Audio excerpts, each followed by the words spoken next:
ኢትዮጵያ ብዙ ሌየርስ ብዙ አነባበሮ ችግር ስላለባት ነው ሁሉም የሚያጨቃጭቀን። እንደማስበው በእምነቱ ከወሰን ነው አብርሃሚክ እምነቶች ምንጮቻቸውን ኢትዮጵያ ላይ ያስራሉ። እርሶ ደግሞ ደጋግመው የሚናገሩት ነገር አለና ፖለቲከኞች እርስ በርስ ለማባላት እኛን ለማጣላት ልዩነት ለመፍጠር ከቋንቋ ውጪ ሌላ ጉዳይ ፈልጉ፣ ማባያ ሌላ ነገር አላችሁ፣ በዚህ አታባሉን ይላሉ። ውስጣችሁ የሚሰማችሁን ከሰማይ በታች ያለ ጥያቄን ሁሉ ነገር ጠይቁኝ ነው የምላቸው። እኔ እንደ ፓርላማ አላግዳችሁም ወይም ቀድሞ ጥያቄ ይሰጠኝም አይደለም ለመመለስ። ፕሮፌሰር እዚህ መጽሐፉ ላይ አማርኛ በጽሁፍ በጣም እየዳበረ የመጣው በሞክሼ ፊደላት የሚወከሉ ድምጾችን ከጣለ በኋላ ነው የሚል ቃል አለ። እኔ ነኝ ያልኩት እንደዚህ? ለኔ ራሴ እንኳን ጥርት ያለ ነገር የለውም። ግን በዚህ ላይ አሁን የፕሮፌሰር አምሳሉን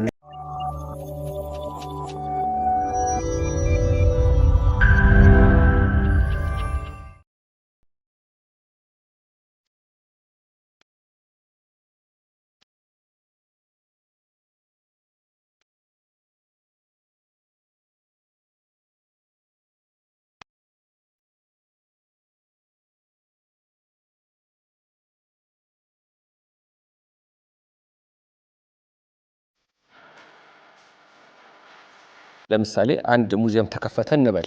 ያ ሙዚየም የኢትዮጵያ ውስጥ ስነ ልሳን ላይ ጥረት ያደረጉ ሰዎች የተከፈቱ ምስላቸውና መጽሐፋቸው ያለበት ክፍል ነው ብለን እንገምት። በቃ የተከፈተ ሙዚየም እና እዚያ ሙዚየም ላይ ደግሞ በኢትዮጵያ ቋንቋ ላይ፣ በኢትዮጵያ ባህል ላይ፣ በኢትዮጵያ ስነ ጽሁፍ ላይ ያጠኑ ሰዎች የውጭ ሀገር ዜጎች አሉ። እንደ አብዛኛው ሙያ መስክ ደግሞ ስነ ልሳንን ያጠኑ ብዙዎች አሉ። እርሶ ራስዎ በመጽሐፎቹ ደግሞ ደጋግሞ የሚጠቅሷቸው ሰዎች አሉ። የዛ ሙዚየም አስጎብኚ ቢሆኑና የሚከተሉት የምጠቅሳቸው ስሞች እንደው በሁለት ደቂቃ በኢትዮጵያ ቋንቋ ላይ ስለሰሩት ጥናትና ስላላቸው መልአትና ጉድለት እንዲነግሩን እድል ቢሰጥዎት ምን ይሉናል? ለምሳሌ ትርሚንግሃም፣ በርናል፣ ቬንደር፣ ኡላንዶርፍ ብዙ ጊዜ ይጠቀሳሉ በእናንተ የሙያ መስክ። እርሶም በደንብ ያነሷቸዋል። ምን ነገሩን? ምን አጎደሉ? ጥሩ ጥያቄ ነው።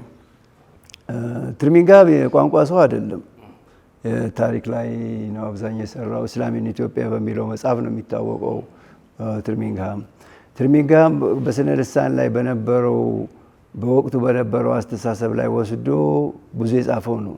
እነኚህን በተለይ የነ ኡለንዶርፍን የነ ትርሚንግሃምን በወቅቱ የጻፉ ጽሁፎችን ስናነብ አሁን ላይ ቆመን ሆዳችንን ሰፊ አድርገን ማንበብ አለብን።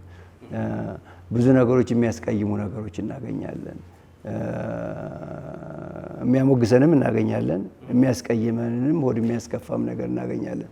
በወቅቱ ላይ በተለይ ከ18ኛው ክፍለ ዘመን ጀምሮ 19ኛው ክፍለ ዘመን ላይ ብትመለከቱ ብዙ ነገሮችን በጣም በሚያሳፍር ሁኔታ ሲሰድቡን ትሰማላችሁ፣ ታያላችሁ። እና ከነሱ የጸዱ ስራዎች አይደሉም እነኛው ቅድም የጠቀሳቸው ላይ። ግን የነሱ አስተዋጽኦ ደግሞ ቀላል አይደለም። በርካታ መረጃዎችን አጥተውልናል። ወደ ሰፊ ሆነን ማየት አለብን የምለው ለዛ ነው። ስድቦቹን ትተን የገለጹበትን መንገዶች ትተን ከዛ ውጪ የምናቀርባቸው ነው። እኔ ይልቅ አሁን ከጠቀስካቸው ስሞች ይልቅ በቋንቋ ጥናት ላይ ማንስማማባቸውም ነጥቦች ቢኖሩ በኢትዮጵያ ውስጥ ትልቅ ቦታ ሊሰጣቸው የሚገቡ ሰዎች ብዬ ማስባቸው ለምሳሌ አንደኛው ወልፍ ሌስሎ ነው። ወልፍ ሌስሎ የፈለገውን ነገሮች ብንልም ለኢትዮጵያ ቋንቋዎች ያደረገው አስተዋጽኦ ቀላል አይደለም። እጅግ በርካታ ስራዎች ከ800 በላይ መጣጥፎችን ምናልባት 40 አካባቢ የሚደርሱ መጽሐፎችን የጻፈ በዓለማችን ላይ ጥቂት ከሚባሉ ሰዎች ውስጥ ነው። በኢትዮጵያ ላይ ብቻ ሳይሆን በዓለማችን በጣም ፕሮዳክቲቭ ከሚባሉ ፕሮሊፊክ ራይተርስ ከሚባሉት ውስጥ ቀዳሚውን ስፍራ ከሚይዙ 3-4 ሰዎች ውስጥ አንዱ የሚቆጠር ነው። ኢቭን በዘመን ሂደት ሄደን ብንሄድ አንድ እንደሱ አይነት ሰዎች አሉ። እነ ግሮቨር ሃድሰን አሉ። እድሜያቸውን በሙሉ እየተኮረኮሙ የኖሩ ማለት የእውነትን በመናገራቸው የአፍሮሻቲክ ቋንቋዎችም ሆነ የሴሜቲክ ቋንቋዎች ምናልባት እዚህ አፍሪካ ውስጥ ይሆናሉ በማለታቸው ይህን በማይቀበሉ ሰዎች ሲኮረኮሙ የኖሩ የነበሩ ግን ትልቅ ለኢትዮጵያ ላይ ለኔንም በኔም ጥናት ላይ ወደዚህ እንዳስብ ሰፋ አድርጌ የተለየ አድርጌ እንዳስብ አስተዋጽኦ ካደረጉት ውስጥ የሚቆጠሩ ናቸው። እነ ቤንደር ራሳቸውን አስተሳሰባቸው 100% አይደለም። እኔ ራሴ የሰራሁት ስራ ሁሉ ትክክል ነው ማለት አይደለም። 100% ልትለውጡት ትችላላችሁ። ስህተትም ያደረኩበት ነገር ሊኖር ይችላል። ስሜታዊነት የገባበትም ነገር ሊኖር ይችላል። እነሱ ነገሮች ወደ ሲታ ወደ ሰፊ ሆኖ የሚስተካከለውን እያስተካከሉ የሚለወጠውን እየለወጡ የእነኝህ የምጠቅስላቸው ሰዎችም ስህተት የለባቸው ማለት አይደለም። ግን ትልቅ ስራ ቢሰጥ አሁን ያልከኝ አይነት ቢቀርብ እኔ አሁን የወልፍ ሌስሎን ፊት እዛ ላይ ማየት እፈልጋለሁ። የነ ቤንደርን የነ ግሮቨር ሃድሰንን ስራዎችና ሰዎችን ማድነቅ መቻል አለብን። አሁን ላይ አፋችንን ሞልተን ይሄ ቋንቋ ከዚህ ይገናኛል፣ የዚህ ሰዋሰው ይሄ ነው ምናምን የምንለው እነሱ ባደረጉት ጥናት ነው። በየገጠሩ በየታች ይወርደው ሰውንም ቢሆን ሰብስበው ባደረጉት ጥናት ነው። የእነሱን አስተዋጽኦ መካድ የለብንም። ሁል ጊዜ ኔጋቲቭ ነገር ብቻ የተወሰኑ መጥፎ ነገሮች ስለተናገሩ እነኚህ ሰዎች ምንም አይረቡም፣ የሰሩት አይረዳንም አይደለም። ለአሁን መሰረታችን በተለይ በቋንቋ ጥናት ደረጃ በታሪክም ደረጃ ቢሆን እንድንጠይቅ እንኳን ስህተት እኮ ነው ለማለት የሚያስችለን ስህተት የሆነው ነገር በመጻፉ ነው። ስህተት እንዲሆን ለማየት ያስቻለን ሌላ እውነት የምናውቀዋል ለማለት ነው። ስለዚህ በሱ ደረጃ እንኳን ያንን ያደረጉንን ቢሆን ማመስገን የሚገባን ይመስለኛል። እነኚህ ሰዎችን ቢያንስ ማየት አለብኝ። ቅድም ገና አህመድ ያለው ላይ አንድ ነገር ብጨምር፣ ለምሳሌ ስለ አፍሮሺያቲክ ቋንቋዎች የት ነው መፈጠሪያ የሚለው ላይ በአብዛኛው በአሁኑ ጊዜ ያለው አፍሪካ ነው ተብሎ ይታሰባል። እኔ መጽሐፍ ላይ ወስጄ ደቡብ ውስጥ ነው ኦሞቲክ ቋንቋዎች የሚገኙበት ቦታ ነው የከተትኳቸው። ኦሞቲክ ቋንቋዎች ቦታ የከተትኩበት ካለው ያሁን ያለው መረጃ ያሳየኛን ስለሆነ ነው። ግን ከዛም ልንወጣ እንችላለን። ዳይቨርሲቲ ብቻ ሳይሆን የውስጣቸው በቋንቋዎቹ ሳይሆን በቤተሰቦቹ መካከል ያለው መገናኘት ይወስነዋል። ቅድም ለምሳሌ በኩሽ ቋንቋዎች ቋሽ ቋንቋ ተብለው የሚባሉት ሁሉም አንድ ላይ ሆኑ ይችላሉ። በሴም ውስጥ የሚያሉት ለምሳሌ ተገንጥለው ወደፊት ጥናት ሲደረግ ይሄ ቡድን ከዚህ ነው፣ ይሄ ቡድን ከዚህ ነው ብለን ልንለያቸው እንችል ይሆናል ብለናል። እነኚህ ሁሉም በአፍሮሺያቲክ 6 የቋንቋ ቤተሰብ አለ ካል ከዛ ማስፍተው ወደ 12 13 ያደርጓቸው አሉ። እነሱ አሉ ካል እነሱ ሁሉም በአንድ የተነጣጠሉ አይደለም። እነሱን ደግሞ መልሰን የምናዋቅርበት መንገድ ይወስነዋል። እሱን ስናዋቅር ያ የሚሰጠን ፒክቸር አለ። ያን ፒክቸር ስናይ ነው እነኚህ 5 ቋንቋዎች ለምሳሌ 5ቱን በአንድ አጣምሮ የሚይዘው ምናልባት ወደ ሱዳን አካባቢ ከሱዳን አካባቢ ያለው ቅርብ ከሆነ ወደ ቻቲክም ለመሄድ ወደ በርበርም ለመሄድ ወደ ሴሚቲክም ወደዚህም ለመውረድ ከሆነ ምናልባት ሱዳን አካባቢ ሊሆን ይችላል ብለን የምንሄድበታል። ሱዳን አካባቢ አንድ ሰው ነበርናል ለምሳሌ 2-3 ቦታ ብሎ በተለያዩ ስራዎች ያቀረቡታል። እና አንድ የውስጥ ክፍፍላቸውን ጥናቶች ሲመጡ የተለያዩ ውስጥ ክፍፍሎች ሊያቀርቡ ይችላሉ። አንድ ሰውን አስተሳሰቡ ራሱ ሊለውጠው ይችላል። እኔ ላይ ለምሳሌ ተመስርቼ ባቀረብኩት መጽሐፍ ላይ ወስጄ ደቡብ ኦሞቲክ ቋንቋዎች የሚነገሩበት ሰሜን ኬንያ እና ደቡብ ኢትዮጵያ አካባቢ ነው ብዬ አቅርቤያለሁ። ግን አሁን እንደገና መልሼ ባየው ክፍፍሉ እንደገና ካሉት መረጃዎች አንጻር የተለየ ሀሳብ ላቀርብ ይችል ይሆናል እና የሰዎቹ የሚያቀርቡት አስተሳሰብ ካለው ከዘመኑ ከወቅቱ ከጥናቱ ጋር እና ከውስጥ ካለው ክፍፍል ጋር ይያዛል የሚለውን ነው። አሁን እዚህ መጽሐፍ ላይ ከተነሱ ነጥቦች መካከል አንዱ ይሄ ስለ ኩሽ መንግስት ስለ ሜሮቲክ ዘመን ሲነገር የህንደኬ ወይም ቅንደኬ የሚለው ስም ይነሳል። በጣም በቃ የተብራራበት መንገድ ደስ ብሎኛል እና ሰውም ቢያውቀው እወዳለሁ። ለምንድን ነው ብዙ ጊዜ በልማድ የምንስታቸው ነገሮች አሉ። ለምሳሌ ፈርዖን እና ሙሴ እንላለን። ፈርዖን የሚባል ሰው ነበረ፣ ጃንሆይ እንደማለት ነው ይሉናል ሙያተኞቹ እንጂ ፈርዖን የሚባል ሰው የለም። ሄሮድስ ኢየሱስን ሲያሳድደው ይባላል። ሄሮድስ ማለት ጃንሆይ ማለት ነው። የትኛው ሄሮድስ? ንጉስ ሄሮድስ አንቲጳስ የተባለው ነው። በዛ ዘመን ነበር ይባላል። ህንደኬም የሰው ስም ይመስላቸዋሉ። ህንደኬ ንግስት ህንደኬ ይባላል። ህንደኬ ታላቋ እናት ማለት ነው ትርጉሙ ይባላል። ምንድን ነው ያገናኘን ከስልጣኔያችን ከቋንቋችን ጋር የህንደኬ ዘመን? የእንደዚህ አይነት የስያሜዎች በእኛ ብቻ አይደለም ስህተት ያለው በዓለማችን ላይ ሌሎች ቦታዎችንም ህንደኬን የንግስት የተለየ ንግስት ስም አድርገው ንግስት አድርገው የሚያቀርቡበታል። ኢትዮጵያ ብቻ አይደለም። ኢትዮጵያ ውስጥ ህንደኬ ብለው ህንደኬ ማለት እንደ ንግስት ማለት ነው፣ ወይም የንጉሶች እናት እንደ ማለት ነው። ከመነሻው ላይ ግን እንደ ንግስት አድርገህ ልትወስደው ትችላለህ። በኋላ ቋንቋ ላይ እንደ ቅጽል እየሆነ እየመጣ እየሰፋ የሚሄድበትም ነገር ስለሚኖር ግን ይሄ ስህተቱ ከዛ ፈርዖንም የሚለው በዛ ደረጃ ላይ ሊታይ ይገባዋል። ከአንዱ ወደ አንዱ በሚሄድበት ጊዜ እኛ ሀገር ላይም እኮ ጃንሆይ ስንል በጃንሆይ ጊዜ የመጡበትን ጊዜ አሁን ጃንሆይ ሁላችንም በምንልበት ጊዜ ጃንሆይ ምኒልክ አንልም፣ ጃንሆይ ዮሐንስን አይደለም። ጃንሆይ ስንል ብዙ ጊዜ ሪፈር የምናደርገው ማን ነው? ኃይለ ሥላሴ ነው።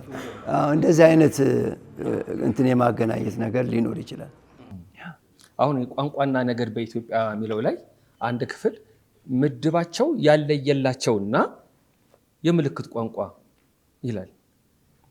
በጣም ነው የገረመኝ። አንደኛ ምድባቸው ያለየላቸው የሚለው ነገር እንዳለ ያብራሩልናል። ሁለተኛ ደግሞ የምልክት ቋንቋ የኢትዮጵያ የምልክት ቋንቋ አንድ ቋንቋ ነው ማለት ነው።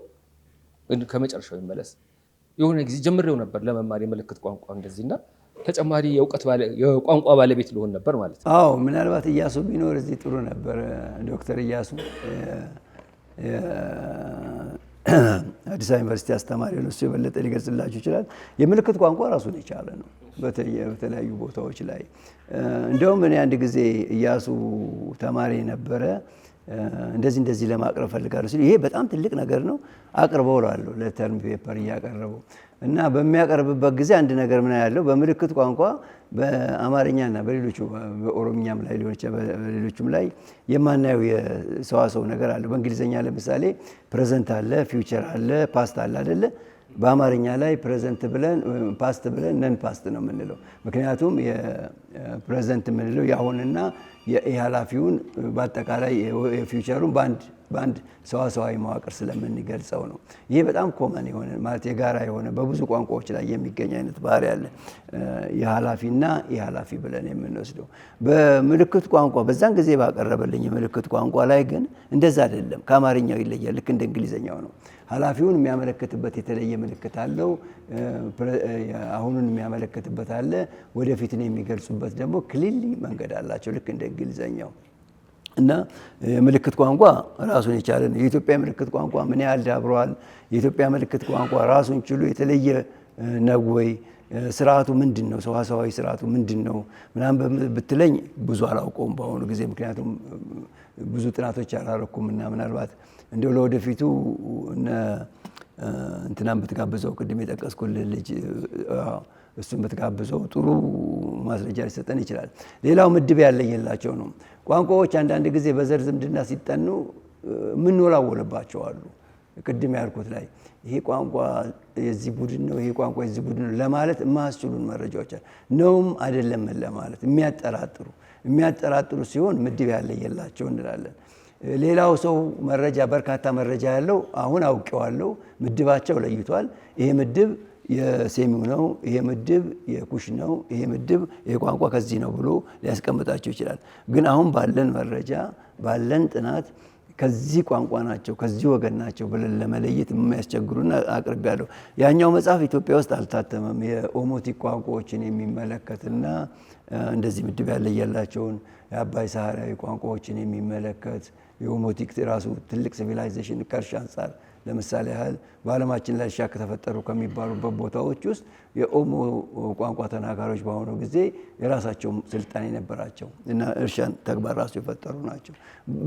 ብረት ማቅለጥ ደረጃ ጨምሮ እነሱን አያይዞ ከቋንቋው ጋር ከህብረተሰቡ ግንኙነት ጋር ብዙ ማናውቃቸው ነገሮች አሉ። ዝም ብለን ወደ አክሱም ብቻ እንሄዳለን እንጂ የዚህ የአክሱም ሲቪላይዜሽን ቢሆን ከዚህ ከሀገር በቀሉ ከህብረተሰቡ ግንኙነት ጋር የተዛመደ መሆኑን ወደ ውስጣችን እንድንመለከት የሚያደርግ ይመስለኛል። እና ምናልባት ያ መጽሐፍም አሁን በቅርቡ እንደውም በአዲስ አበባ ዩኒቨርሲቲ ሊታተም ይችላል ብዬ አስባለሁ ለዚህ ኢትዮጵያ ዲስትሪቢዩሽን። በጣም ጥሩ። አሁን የምልክቱ ቋንቋ እኔ መማር ፈልጌ የነበረው ለምንድን ነበረ ማየት የተሳናቸው ግለሰቦች ለነሱ የነ ገብረ ክርስቶስን የነ ጸጋዬን የሌሎችንም ግጥሞች ባነብላቸው የሚል አይነት ስሜት አቤታዊ ወኔ ተቀስቅሶ ነበር በወቅቱ። አንድ ሁለት ቀን ነው የገባሁት። በእርግጥ ከማረሳቸው ነገሮች መካከል አንዱ ስለ ስነ ምግባሩ የተነገረ ነው። ይህንን ምልክት ቋንቋ ካወቃችሁ በኋላ ካፌ ውስጥ ገብታችሁ ስትስተናገዱ ድንገት እዛ ጥግ በምልክት ቋንቋ የሚያወሩ ሁለት ሰዎች ካገኛችሁ ቋንቋውን እንደምትችሉት በሆነ መንገድ መግለጽ አለባችሁ፣ ሚስጥር እያወሩ ስለሚሆን ይባላል። ለነሱ መብት ተብሎ እንደምትችሉት በምልክት መንገር አለባችሁ። ይሄኔ ሚስጥር እያወሩ ነው እና እኔ እንደዚህ አይቼ መጨረሻ ላይ ትብል ነውር ነው። ለካስ ቋንቋውን አውቋለሁ፣ ሚስጥራቸውን ሰማሁባቸው ማለት ነው። ስለዚህ እንደምታውቁት ያንን ቋንቋ ሰላምታ በመስጠት ግለጹላቸው የሚለውን አልረሳውም። እና እስራኤል ማለት ተብሎ ሲነገረን ያኔ አንድ አይን መጨፈን እስራኤል ማለት ነው ብሎ አስተምሮ ነበረ። ስለዚህ ምን ተረድቼው ነበር ፕሮፌሰር፣ በቃ ሱዳን ያለውም የምልክት ቋንቋ ተጠቃሚ ኢትዮጵያም ያለው እና ከኢንዶኔዥያም የመጣው እኩል ማውራት የሚችሉ ይመስላል። አይደለም። በፊደሎቹ ደረጃ ላይ ብትመጡ ፊደሎች አሉ። እኔም ራሴ የምልክት ቋንቋ በተለይ እንግሊዘኛው ላይ ያለውን ወይም በእንግሊዘኛ መካከል ላይ የተወሰኑ ልዩነቶች አሉ እና እነሱ የፊደሎች የሚወከሉበትን ለማየት ሞክሬ ነበር እና በቀደም እያሱ ራሱ አንዱን መጽሐፍ ሰጠኝና እሱ ላይ በምመለከትበት ጊዜ ሐመርኋን ለመወከል ያለችው አስደነገጠኝ። ነውር ነው እምላችሁ። በሌላው ዓለም ላይ በጣም በነውርነት የሚጠቀስ ምልክት ሐመርኋ እንዲወክል አድርገዋል። ይሄን አይነት ምልክት ሌላው ዓለም ላይ ቢወጣ ዱላ አንስቶ ሊደበድበው ይችላል። እና ምልክት ቋንቋ በምልክት ቃልም ይገልጻል። በጣም ኮመን ለሆኑ ነገሮች ቃልም ይገልጻል። ከቃልም አልፎ አረፍተ ነገር ይገልጻል። ከዛ ውጭ ግን ለጥቃቅን ሌሎች ለዝርዝር ነገሮች ደግሞ ፊደሎች አሉ። እነኛ ፊደሎች የሚወከሉበት አለ። እያንዳንዳቸው ምልክት አላቸው እና በእነሱ መካከል በእንግሊዘኛውና በአማርኛውን አለፍ አድርጌ ሳየው በጣም የተለዩ ናቸው። አንደኛው ላይ እንዳልኳችሁ አስደነገጠኝ። ምናልባት ወደፊትም መለወጥ የሚገባቸው ይመስለኛል። ምክንያቱም ትንሽ የሚከብድ ነው ለሌላው ላይ። በዓለማችን ላይ በተለይ በበርካታ ህብረተሰቦች ዘንድ ያ ምልክት በጣም መጥፎ ስድብ ነው። እንደ ስድብ ተቆጥሮ ሊቆጠር አስቸጋሪ። ለምሳሌ በአንዳንድ ቦታ ላይ እውነት ለመናገር ከሆነ ዓለማችን የጠበበች ነች። ዓለማችን በጠበበችበት ሁኔታ ብንችል የሌላውን ህብረተሰብ መገንዘብ ባንችል ሌላውን ህብረተሰብ ልናስከፋውና ልናስቀይመው አይገባም። መንገዱ ካለን መንገዱ ሳይኖርን እሺ፣ መንገዱ ካለን አማራጩ ካለን ግን ሌላውን አንደርስታንድ ማድረግ ባንችል ማናስቀይምበትን መንገድ መፈለግ መቻል አለብን እና የእንደዛ አይነት ነገሮች ላይ ጥንቃቄ ያስፈልጋቸዋል። ይለያያሉ። ፕሮፌሰር ግርማ አውግቸው በጣም በርካታ መጽሐፎቹን በተለይ በእኛ አገር ዙሪያ ላይ ብዙ ቁርቁስ የሚያስነሱ በጣም ብዙ ነገሮችን እንዲጠራ ለማድረግና እንደዚሁም ደግሞ ወጣት ምሁራን ነገሮችን ሁሉ በተጨባጭ ማስረጃ እስካመጡ ጊዜ ድረስ ነገሮቹ ሊቀየሩ ይችላሉ። በተለይ ደግሞ በጣም ታላላቅ ፕሮፌሰሮች ጋር በጣም ብዙ የጻፏቸው ጽሁፎች ጋር አይነኬ ሆነው የተቀመጡ በርካታ ጥናትና ምርምሮች አሉ። ስለዚህ ተጨባጭ ማስረጃ እስከተገኘባቸው ጊዜ ድረስ እኔም የዛሬ 3 ዓመት ይመስለኛል ቋንቋና ነገድ በኢትዮጵያን የመጽሐፍ ዳሰሳ ተደርጎ በአፍሮ ኤዥያቲክ ጆርናል ላይ ታትሟል። እዛም ላይ ያልኩት ነገር ይሄ ነው።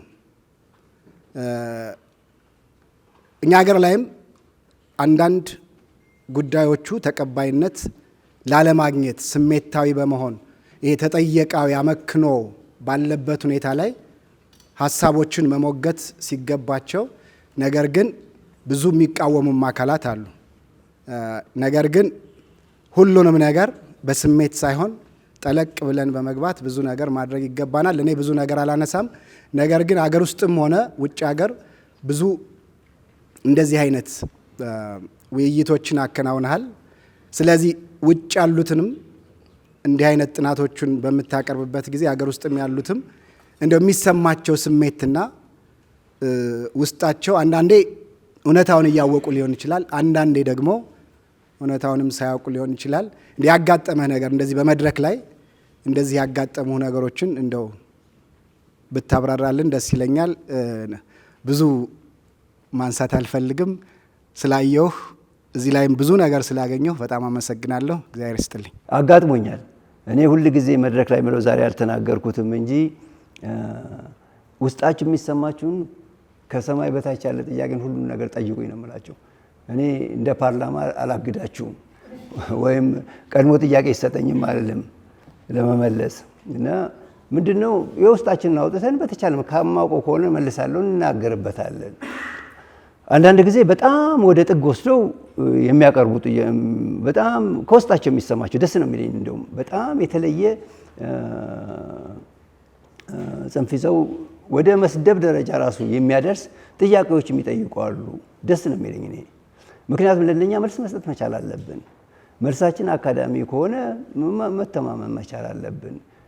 ማላውቀው ከሆነ አላውቀውም ነው የምለው። ቅድም ለምሳሌ ስለ ላንጉጅ ፖሊሲ የጠየቃችሁኛል። ከኔ የተሻለ የሚገልጽ ስላለ ከኔ የተሻሉ ሰዎችን ብትጠይቋቸው ይሻላል። ስለዚህ ጥያቄ መገደብ የለብንም እና በእኔ ላይ እውነት ለመናገር በጣም የተለያዩ ጥያቄዎች ተነስተዋል፣ ይነሳሉ በየመድረኩ ላይ። በተለይ እንደዚህ በማቀርብበት ጊዜ እስካሁን ድረስ ችግር የሚባል ነገር የለም። ተግባብተን ነው የምንሄደው። ምክንያቱም የምናወራው ቁም ነገር እኮ ነው። ይሄ ጥናት ነገር ላይ በየቀኑ ሊለዋወጥ ይችላል። እኔ ስህተት አልሰራሁም ብዬ የኔን ነገር ተቀበሉኝ አይደለም። እንደው ወጣቶች የምትመራመሩ ሰዎች ሌሎቻችሁም ካላችሁ ማናቸው የኔን ስራ ብቻ አይደለም አሁን የተናገርኩትንም 100% አትቀበሉ፣ ጠይቁ። መነሻ እንዲሆናችሁ ነው። የኔ ስራዎች ላይ ብዙዎቹ ላይ ምናልባት በሚያሰለች መልክ እስከሚያሰለች ድረስ መረጃ ሰጣለሁ። ከየት እንደምታገኙ ተጨማሪ በእያንዳንዱ ነገር ላይ ተጨማሪ ማንበብ ለምትፈልጉ አሁን ኩሽ ላይ እያንዳንዱ ዶክመንቶች በተለይ በግብጽ ደረጃ ስናወራ ተረተረት እንዳይሆንብን አንዳንድ ሰዎችን እንደ ተረተረት አድርጎ የሚያወራው አለ አይደለ? በግብጽ ደረጃ ላይ ያሉ ጽሁፎች የት እንደሚገኙ አሁን በግብጽ ከጥንት ጀምሮ በድንጋይ ላይ ያሉ ጽሁፎች ተተርጉሞ በእንግሊዘኛ ሁሉ ነገር ይቀርቡበታል። እነሱ ሪፈረንሶች ራሱ ሁለተኛ አፍ አያስፈልጋችሁም፣ የኔም አፍ አያስፈልጋችሁም። በቀጥታ ከሶርሱ ሄዳችሁ ግብጾች ምን ነበር ያሉ በዚህ ወቅት ያለው እውነት ይሄን በዚህ መልክ ልረዳው ይችላል ነው ግርማ የተረዳበት መንገድ የተሳሳተ ነው ብላችሁ ልጠይቀው የምትችሉበት መንገድ።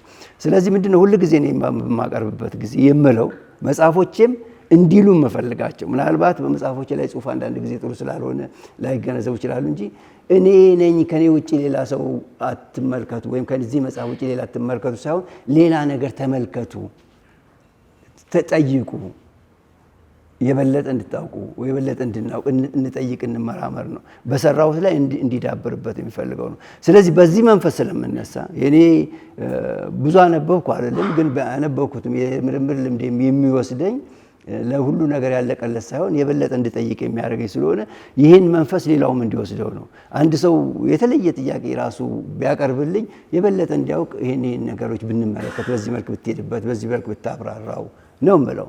ምናልባት ተቃዋሚ ካለ ወይም መጽሐፉ ላይ ለምሳሌ ካለ ለኔ ሪቪው ሲጻፍልኝ ደስ ይለኛል።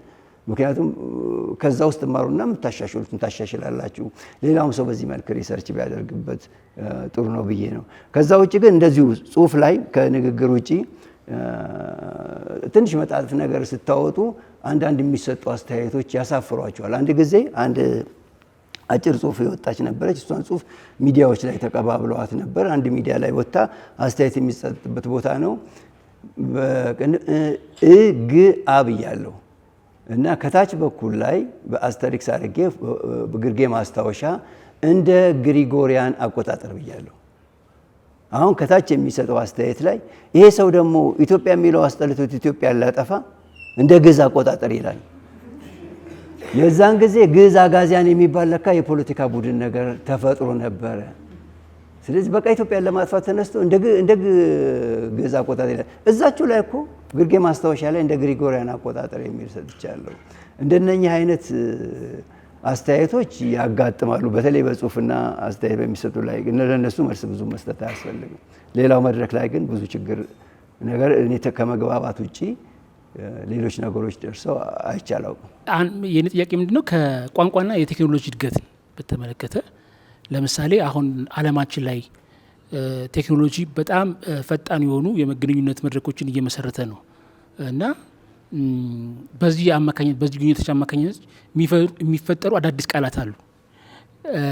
ለምሳሌ የኦክስፎርድ ዩኒቨርሲቲ በየአመቱ ወርድ ኦፍ ዘየር ያወጣልና የ2024ም የ2025ም ወርድ ኦፍ ዘየር የሚባሉ ቃላት ሁለቱም ከቴክኖሎጂ ጋር የመጡ ናቸው። አይ ቲንክ የ2024 ዱም ስክሮሊንግ ነበር አይ ቲንክ የዚህ ደግሞ ሬጅ ቤት ነው የ2025 ደግሞ ማለት ነው እና ሁለቱም ከቴክኖሎጂ ጋር የመጡ ቃላት ናቸው እና አንድም አርቲክል ሳነብ ቋንቋዎች በቴክኖሎጂ ግንኙነት አማካኝነት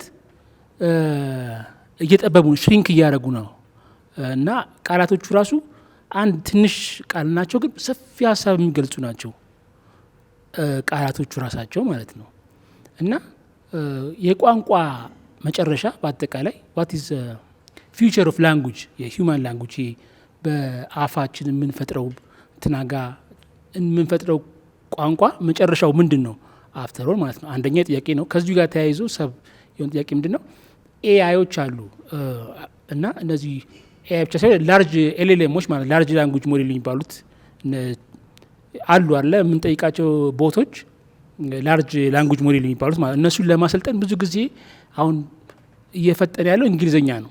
አሁን የሚመሰረቱ ቦቶች በአማርኛ ይችላል ይሞክራሉ፣ ግን በጣም አስቂኝ ነገር ነው እንትን የሚሉት እና ያው አለሙ እዛ ስለሆነ በአማርኛ ለማሰልጠን እነዚህን ቦቶች ማለት ነው ምን ማድረግ አለብን ማለት ፐርፌክት እየሆኑ ያሉት በእንግሊዝኛ ነው እንጂ ሌሎችም ቋንቋዎች እርግጠኛ ነኝ እያወቁ አይደሉም። እና በዚህ ላይ ምን ያሉ ማለት ቴንክ ዩ። ወደፊት ቋንቋዎች ምን ይሆናሉ የሚለው ምናልባት ብዙ ቋንቋዎች እየጠፉ ይመጣሉ፣ እሱ እርግጠኝነት ነው።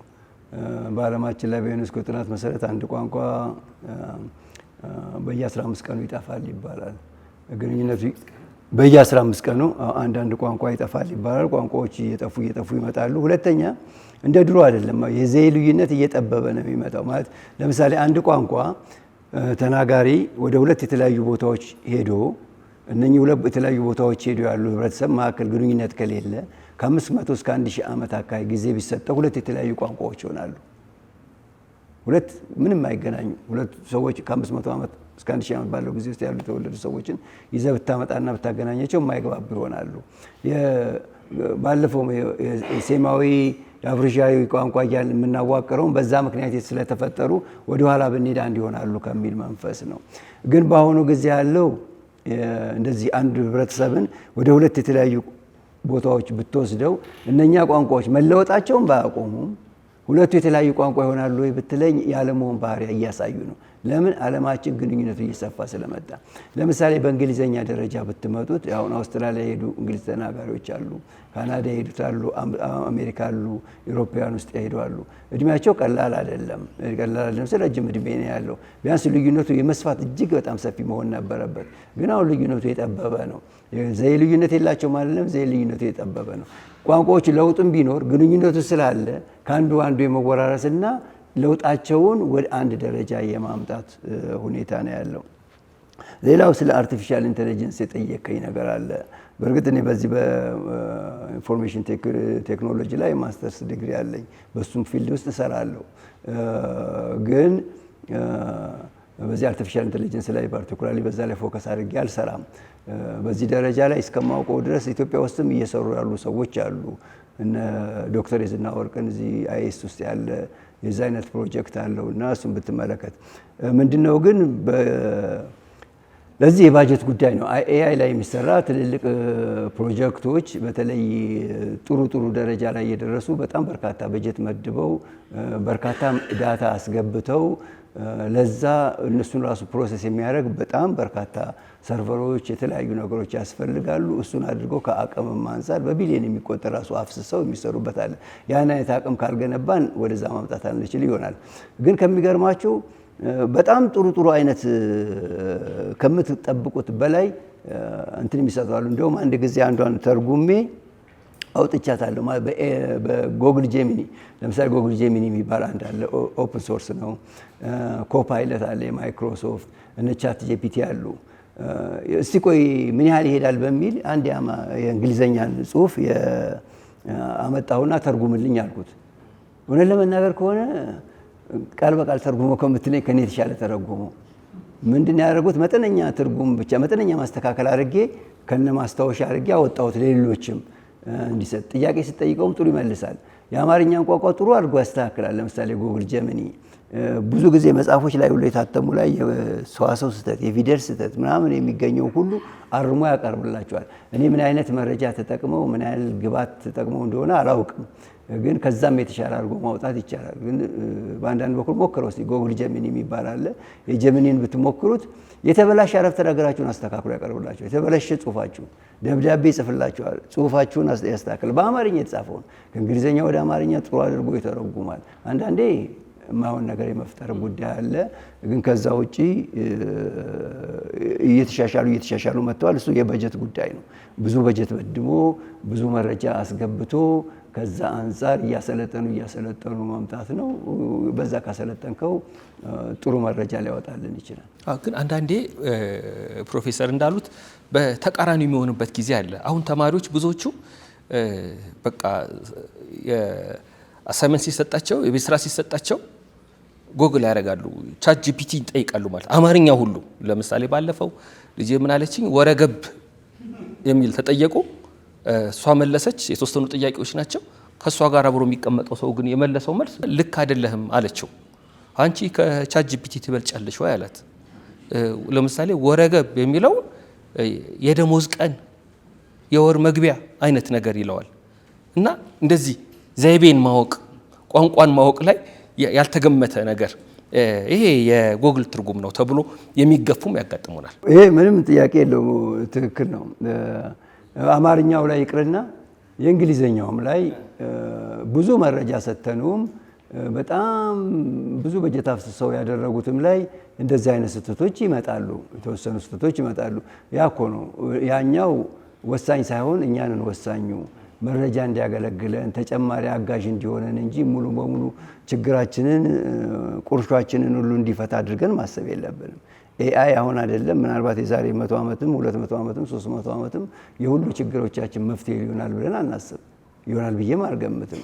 ግን በጣም አጋዥ ይሆነናል፣ ብዙ ስራዎችን ያሳልጥልናል። በዚህ ደረጃ ላይ አንድ መጽሐፍ ሰመራይዝ አድርጉ ብትሉ አጭሩ ሰመራይዝ አድርጎ ያቀርብላችኋል፣ የአማርኛውንም የእንግሊዘኛውንም።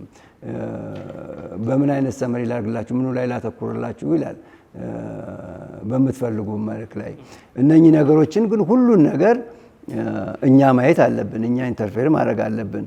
ወረገብ የሚለውን ወር የሚለውንና ገብ የሚለውን ቃል በማይገናዘብ ያመጣውን እንደ ቀላል መውሰድ የለብንም። ይብን በሌላ ደረጃ ላይ ይሄ ግን አገባቡ ነው ወይ ቃሉ ነው ወይ ትርጉሙ ነው ወይ አይደለም። ስለዚህ ሰው መሆናችን መረጃ ማጣራት መቻላችን ነውና በአርቲፊሻል ኢንተለጀንስ የሚገኙ ነገሮች መረጃዎችን እንደ ተጨማሪ ግብዓት ለእኛ ተጨማሪ መረጃ እንደሚያመጡ እንጂ የችግሮቻችን መፍትሄ የሚሰጡን የቤት ስራዎች በአጭር ጊዜ አቋራጭ መንገድ የምንጠቀምባቸው መሆን አለባቸው ብዬ አላስብም፣ አይደሉም።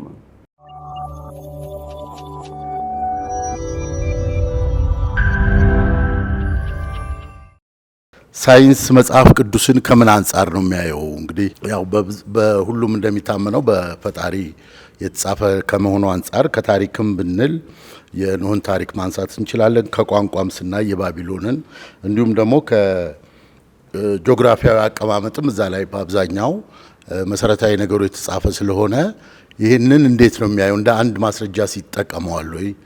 ይሄን ለማለት ነው። አመሰግናለሁ። እንግዲህ ከመጽሐፍ ቅዱስ ጋር ስለተያያዘ ነው አብሬ። ኖህ 3 ልጆች ነበሩት። ከ3ቱ ያው እንደተከፋፈለ ተከፋፍሎ የሱ ልጅ ሆነው እንዴት አንድ ቋንቋ አልነበራቸውም? እንዴትስ የተለያየ ቋንቋ ሊያመጡ ቻሉ? አንዱ ነው። ሁለተኛው እዚህ ውስጥ ያለው ቋንቋ ተክለሰውነትን ይከተላል ወይስ ተክለሰውነት ቋንቋን ይፈጥራል? በጣም ጥሩ ጥያቄዎች ናቸው። እንደምታውቁት እኔ ሳይንስን ወክዬ መቶ መናገር አልችልም። ግን አንድ ነገር አለ። የሳይንስ ጥናትና የእምነት ጥናት የተለያየ ነው። ከእምነት ጋር ያሉ ነገሮች እና ከሌሎቹ ለምሳሌ በእምነት ደረጃ በእስራኤሎች ዓለም ተፈጠረች ብለው የሚያስቡት 3761 ቅድመ ጋር አቆጣጠር ነው። በአብዛኛው በክርስቲያን በአብዛኛው ምለው አትሊስት እንደ ስታንዳርድ የተወሰደው በእኛ አቆጣጠር ከያዝን 5500 አካባቢ ነው ዓለም ተፈጠረ ተብሎ የሚታሰበው። በግሪጎሪያን አቆጣጠር ከወሰዳችሁ 5493 ነው ዓመት በፊት ማለት ነው። ያ ማለት ግን የሁሉ የቤተ ክርስቲያን ሊቃውንት ስምምነት አላቸው ማለት አይደለም። በርካቶች ወይም የተለያዩ ሰዎች የተለያዩ ቀመር ያወጡ አሉ በዛ ደረጃ። በእኛ ደረጃ ለምሳሌ ህንዶች፣ ጥንታዊ ህንዶች ዓለም ተፈጠረች ብለው የሚያስቡት የዓለምን ዕድሜ 4.3 ቢሊዮን ያደርጓታል። ሳይንስ የሚያደርጋት 4.7 ቢሊዮን አካባቢ ነው።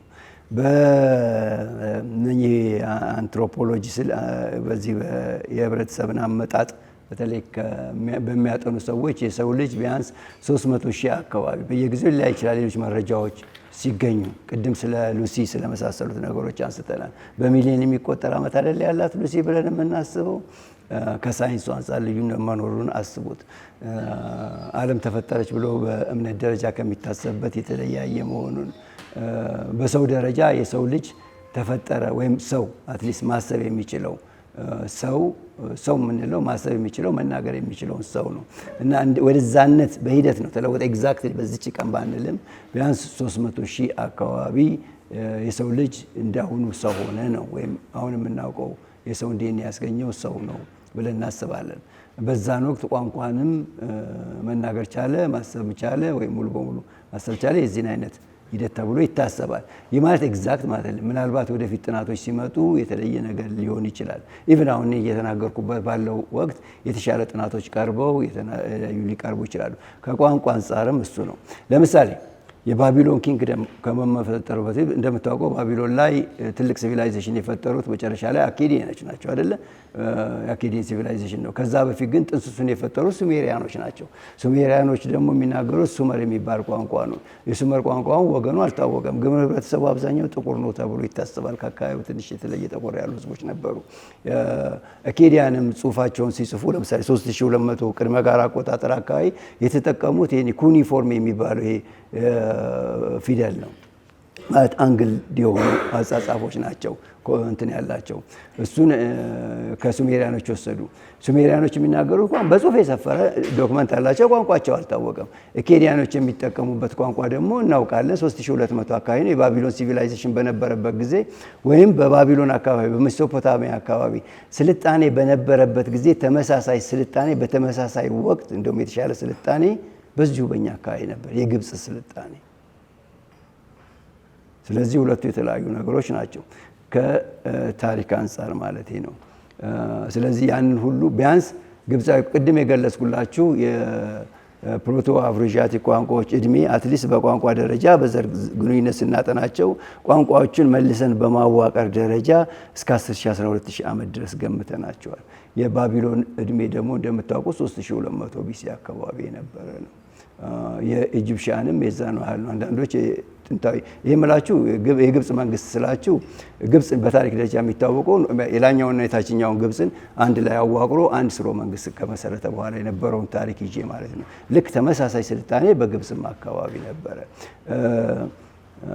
አላውቅም እንዳልገፋችሁ እንጂ ጊልጋሜሽ ላይ ያለውን ፍሉድ የሚለውን ታሪክን ብታነቡት ጥሩ ነው። ያ ኤፒክ ወይም አፈ ታሪክ ከኖህ መርከብ ጋር የመመሳሰል ባህሪ ያለው እነሱንም ሌሎችንም መመልከቱ አይከፋም። ግን እምነትና ከሳይንስ አንጻር ያለው የተለያዩ ልዩነቶች አሉ።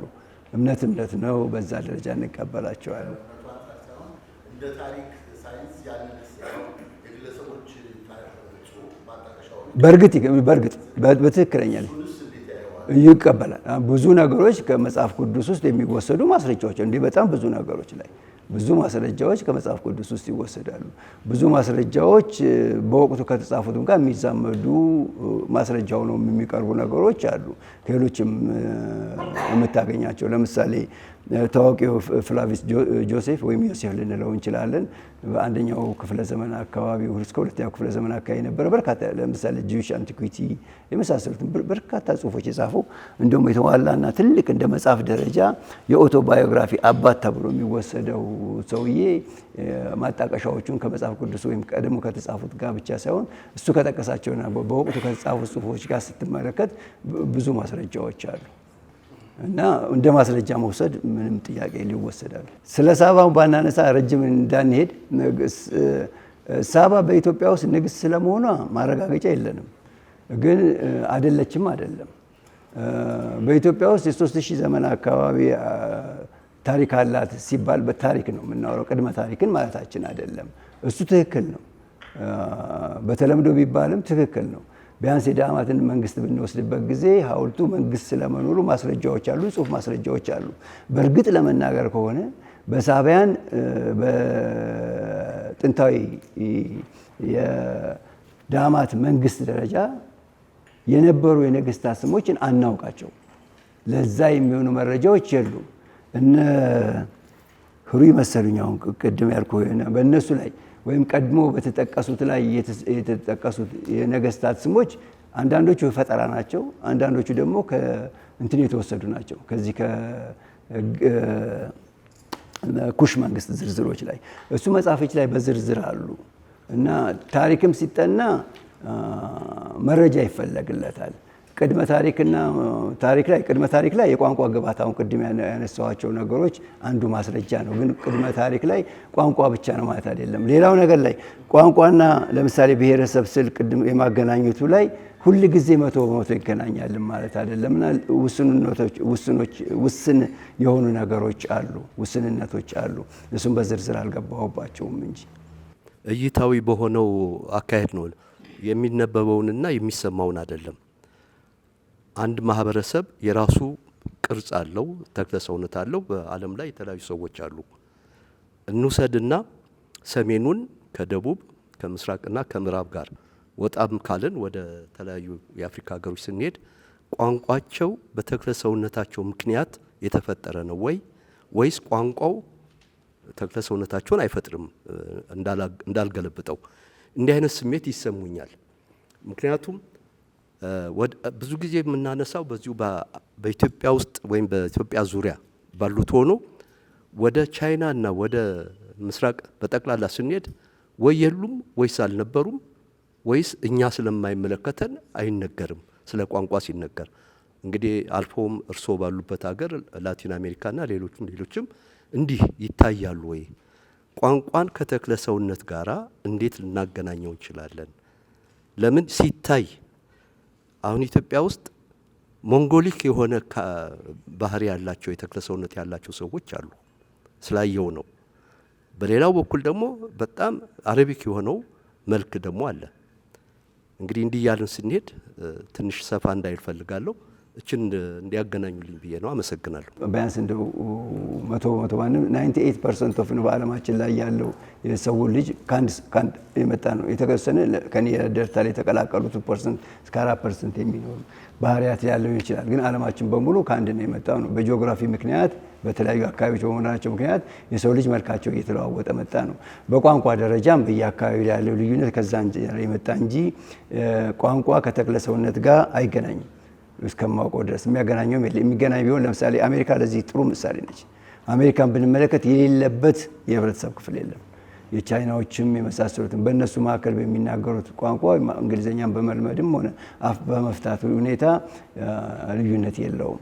በእርግጥ ከተክለ ሰውነት ከአንዳንድ ነገሮች ጋር የሚገናኝ ለምሳሌ የጥርስ ቋንቋ አለ። የጥርስ ድምጾች አሉ። የላኛው ለምሳሌ ታችኛው ከንፈርና የላኛው ጥርስ በመገናኘት የሚፈጠር እንደፈ አይነት ድምጽ። የላኛው ጥርስ ከጥርሳችን ካለቀ በተለይ ስንሸመግል ፈ የሚለው ሊከብደን ይችላል። ከነኛ አንጻር የእንጥል ድምጽ አለ። እንጥሉ የተቆረጠ ሰው የእንጥል ድምጾችን ማውጣት አይችልም። ለምሳሌ በአገው ቋንቋዎች ውስጥ እንደዛ የእንጥል የሚባሉ ድምጾች አሉ። በእነኛ ላይ ልዩነት ሊያመጣ ይችላል። ከዛ ውጭ ግን ተክለ ሰውነት ለቋንቋ የሚወስነው ነገር የለም። አሁን በጠየቁኝ መሰረት ብዙ ነገር መናገር ይቻላል በዚህ ጉዳይ። የኔን ልምዶች ትንሽ ነገር ላንሳ፣ ጥያቄ አይደለም ቢፈቀድልኝ። ከቋንቋ ሰዎች ጋር ብዙ ተገናኝቻለሁና ልምዴን ባካፍላችሁ አትቀየሙኝም። ኤርትን አግኝቼዋለሁ። ስቲቭ የሚባል አንድ አርኪኦሎጂስት ጋር ተገናኝቻለሁ። እሺ ክሪስቶፈር ኤሄርትን አገኝቼዋለሁ እና የአፍሮ ኤዣቲክ ቋንቋ የት ነው ብዬ ጠይቄዋለሁ። መነሻው ኢትዮጵያ ውስጥ፣ ምክንያቱም አሁን ከኤዥያ ወደ አፍሪካ አምጥቶታል፣ ከአፍሪካ ደግሞ ከሰሜን አፍሪካ ወደ ኢትዮጵያ አምጥቶታል። ይህንን የምንነታረክበት የቋንቋ ቤተሰቡን ራሱ ኢትዮጵያ ውስጥ መስርቶ የእነሱን አስተያየት ድሬዳዋ አካባቢ ይሆናል አለኝ። ምክንያቱን ብዙም አልዘረዘረልኝም። በናድን አገኘሁት ብላካቴና የጻፈውም እሱም መጣና ጉራጌ አካባቢ ጎበኘና ዳይቨርሲቲ ኦሪጂንስ ነው በባዮሎጂው። ስለዚህ የቋንቋ ዳይቨርሲቲ ጉራጌዎቹ ጋር ስላየሁኝ እዛ ሳይሆን አይቀርም አለ። ትንሽ ቆየሁኝና ደግሞ ስቲቭ ወላይታ ላይ ጥናት አድርጎ ነበረ። እዛ አካባቢ አጥርቶ በበረዶ ዘመን ቋንቋዎቹ ሁሉ ተሰብስበው እዛ ነው የተሰባሰቡት። ከዛ በኋላ ተሰራጩ። አሁን 3 ሰዎች የተለያየ የቋንቋ ትንታኔ ሰጥተውኛል፣ በእኔ ህይወት ማለት ነው። እውቀትና እምነት ሁሌም ያው የሚያስቸግሩ ናቸው። ወደ ባዮሎጂ ስንገባ ሁላችንም ዩኒክ ነኝ። እኔ ብቻ ነኝ በዓለም ያለሁት። ዲኤንኤ ውስጥ ስንገባ የሰው ልጅ ዲኤንኤ ምንጩ አንድ አይነት ቢሆንም የኔ ዲኤንኤ የራሴ ብቻ ነው እና የራሴ የሚለውን ነገር አሁን የምንከራከርበት የፖለቲካ የሚመስለውን ጭቅጭቅ የራሴ የሚለው ነገር በተወሰነ መልክ ህብረተሰባዊ ስናደርገው ደግሞ ከቤተሰቦቼ ጋር አጋራለሁ። ያንን ዲኤንኤ ከአካባቢው ጋር ከጎሳው ከምናምን እጋራና የቋንቋችንን መሰረት በዛው ነው የሚታየው ማለት ነው። የቋንቋውን ቤተሰብነት ኢትዮጵያ ካደረግን የሰው ልጅ ምንጭም ኢትዮጵያ ናት ብለን የምንነጋገረው ኢትዮጵያ ብዙ ሌየርስ ብዙ አነባበሮ ችግር ስላለባት ነው ሁሉም የሚያጨቃጭቀን። እንደማስበው በእምነቱ ከወሰድነው አብርሃሚክ እምነቶች ምንጮቻቸውን ኢትዮጵያ ላይ ያስራሉ። አይሁዶቹ ከኢትዮጵያ ጋራ በታቦቱ ላይ እንከራከራለን ከነሱ ጋራ፣ በክርስትና ደግሞ መስቀሉ ጋራ እንያያዛለን። እስልምና የመነሻው ሀገር ከመካ በፊት ከመዲና በፊት ኢትዮጵያ ናት እና ሶስቱንም ሃይማኖቶች እዚህ በማስተናገዳችን የአስተሳሰባችን ጭቅጭቆች ብዙ ናቸው። ሰሞኑን ጉና የሚባል መጽሐፍ ወጥተዋል፣ አይታችሁት እንደሆነ ከደራሲው ጋራ ብዙ ተወያይተን ነበረ። ጉና እንደ ኮንሴፕት የአይሁድ ልጆች አንዱ ሆኖ ያው 50 ዓመት ነው ሰውየው የተላፋበት። ኮምፒውተር በመጣ ጊዜ ደግሞ ጉና የሚለውን ነገር በዓለም አካባቢ ማጥናት ሞከረ። ኤዥያ፣ ላቲን አሜሪካ ጉና የሚል ሀሳቦቹን ሰበሰበና ከትውልድ ቦታው ጋራ እያያዘው እና 50 ዓመት የፈጀበት ትልቅ መጽሐፍ ደረሰ። የሰው አንጎል የማይሰራው ጉድ የለም ማለት ነው። አሁን ጉናን ብቻ በመውሰድ ከአይሁዶች ጋራ ልጆች ጋር አያይዞ አንድ መጽሐፍ ጽፈው እዛ አካባቢ ሀዲያ አካባቢ ካምባታና ሀዲያ አካባቢ የአይሁዶች ዝርያንን የሚል ሀሳብ አለ። ኢትዮጵያ ውስጥም የአይሁዶች ዝርያ ነን የሚለውን ነገር እናያለን። ዛሬ አሁን ከመምጣቴ በፊት አንድ አርቲክል እያነበብኩ ነበረ። የኢትዮጵያን አሊሞች እውቀት ያላቸው ሰዎች የመን ውስጥ የቱን ያህል ጥንካሬ እንደነበራቸው ረሺዲድ ዘመን ውስጥ በ12ኛ 13ኛ ክፍለ ዘመን የቱን ያህል ጥንካሬ እንደነበራቸው ያሳየናል። የየመን ምሁራት ደግሞ ኢትዮጵያ ውስጥ ምን እንደሰሩ ዝርዝር ለማዘጋጀት ይሞክራል። መነሻ ነው ያደረገው፣ ጥናቱ ይቀጥላል አይነት ነገር ነው። እዛ የኢትዮጵያ ምሁሮች የቱን ያህል ጫና ማሳደር እንደቻሉ የመኖች ውስጥ በአይሁዶቹም በክርስትናም ከኢትዮጵያ ጋር የተያያዘ ነገር ስላለን ውስብስብ የሚያደርገን ነገር አለ። ወደ ታሪኩን ተመልሰን ቅድም እንዳለው ወደ ናይል ስልጣኔ ወደ አባዩ ሸለቆ ስልጣኔ ጋር ስንገባ ደግሞ ውስብስብ የሚልበት ነገር አለ። እነዚህን ውስብስቦች ተረጋግተን በስርዓቱ ማስተናገድ አሁን አፍሮ-ኤዥያቲክ ቋንቋ ኢትዮጵያ ውስጥ ነው ብለን ካል የቋንቋ ጦርነት የምናነሳበት ምክንያት ያለ አይመስለኝም። የሁላችንም ነው። ሀበሻንም አሁን ስናነሳ አቢሲኒያም ሀበሻም አንድ ነውና አሁን የነቢዩ መሐመድ ሰለላሁ ዐለይሂ ወሰለም ኢትዮጵያን አመላክተው የሀቅ ምድር ናት ብለዋል።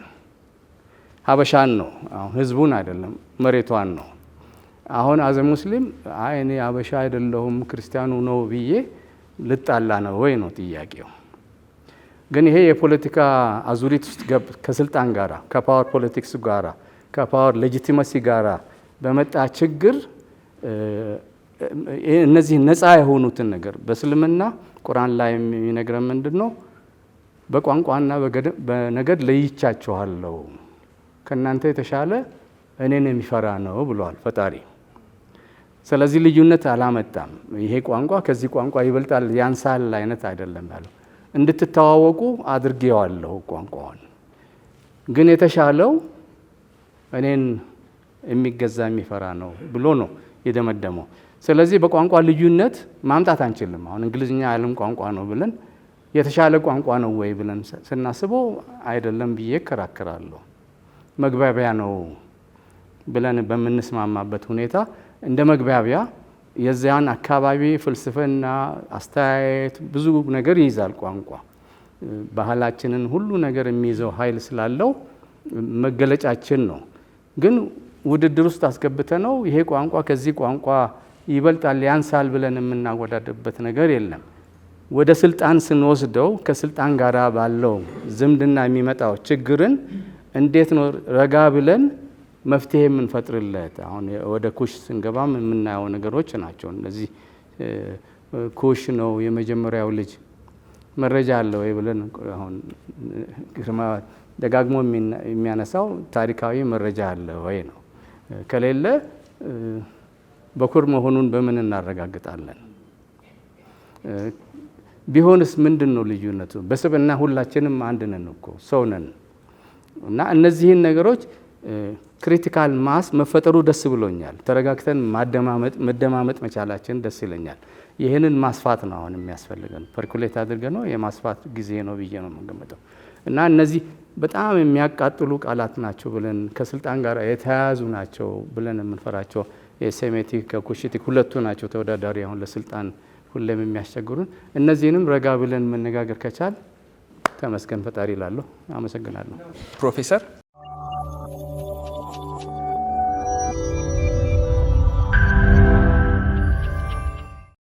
ፕሮፌሰር ግርማን እንግዲህ የመጀመሪያውን መጽሐፍ ምናልባት ኢትዮጵያ ላይ የታተመችዋን እንግዲህ ለማየት ሞክሬያለሁ። ሌሎቹም ደግሞ በአርቲክል ደረጃ ያሉትንም ትንሽ በመጠኑ ቢሆን ለማየት ሞክሬያለሁና ምናልባት ሁሉንም ነገር ያው እንግዲህ አንድ የሚል ሰው ነበርና ናውሌጅ ኢዝ ዘ ኮሌክሽን ኦፍ ዳታ የሚለው ነገር እዚህ ላይ ሲንጸባረቅ ሳይሆን ትንሽ እንትን ስላለ ምናልባት መረጃ የሌላቸው ነገሮች እንዴት ሊሆኑ እንደሚችሉ እንግዲህ አስቸጋሪ ሊሆን ስለሚችል ዋናው ግን እዚህ ላይ ኩሽና ኩሽቲክም ያው መጽሐፉን ጀምር ያለው እዛ ቀድሞ ያወጣትን አርቲክልም ደግሞ ለማየት አይቻታለሁ ከአንድም ሁለቴ። ሁሉን ነገር አራካውና ኩሽ የሚለውን ከመጽሐፍ ቅዱስ ጋርም አይገናኝም፣ ከዕብራይስጥም ቃል አይገናኝም።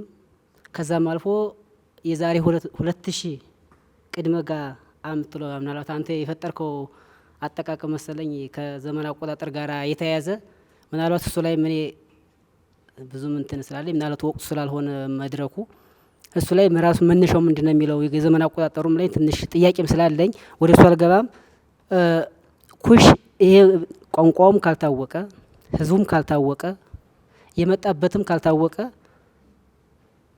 ከየት መጣ ልንለው ነው? አሁን ቃሉ ራሱ ኩሽ የመጽሐፍ ቅዱሱ ብለን ምናልባት ይህንንም ወደ ኋላ የመውሰድ ነገር አይደለም ለማለት የሚያሳይ ነገር ስላስቀመጥክ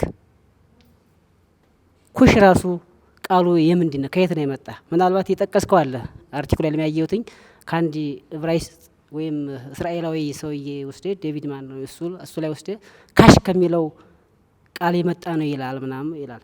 ይሄ ራሱ ካሽ የሚለው የምን ቃል ነው? ከምንስ የመጣ ነው? ከዚህ ጋር ተያይዞ ምናልባት አሁንም ካሽ የሚለውን ኩሽ የዕብራይስጡ ቃል ተጠቅሞታል።